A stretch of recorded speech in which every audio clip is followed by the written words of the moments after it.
Okay, go. Hey guys, we were talking about isolating arms for a kimura trap this week from mount. So things that I emphasize: one, don't sit on their hips. You want to be in at least a mid-mount. Two, I do not give up space. I know there's lots of videos where people are like, all right, if you go 2-on-1, you can just shove this off, right?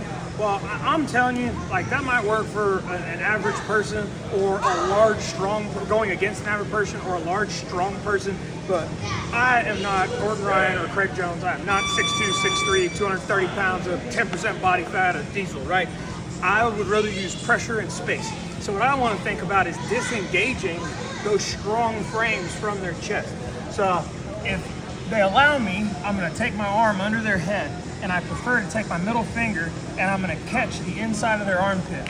I'm going to pull this back, and at the same time I pull this back, if you'll watch my right leg, I'm going to turn my foot out so that my knee turns in, and I'm dropping my hip, and I'm using that shoulder and that pull in that armpit to drive his face out of the way. And if you'll notice, now my chest is inside that wrist, okay?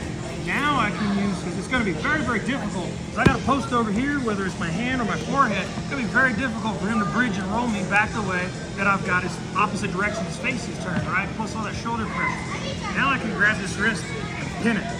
From here, I'm going to take my hand that's under his head and catch his wrist.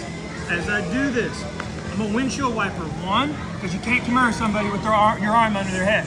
And two, even if your arm's not under the head, if you stay in the mount, even if your arm's not under the head, if you stay in the mount, guess what? This is the way the shoulder naturally bends. It's not like, look at all that room. Even a inflexible person is not going to tap out, right? Over here, a windshield wiper across, come down, settle, and now I'm gonna grab my own wrist. Now here's the part where people screw this up. They punch out instead of crowning. What I mean by punch out is to get their arm out from under their head, they'll do this. A strong guy, the second that arm is past 90 degrees, they're punching away from you and they're getting out, right? So, don't pull your buddy's hair.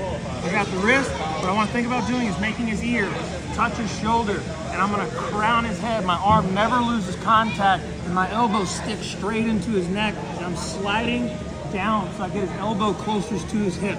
So I get here, I motorcycle rev my forearms and gently lift to the roof. So hopefully even a flexible person will tap out.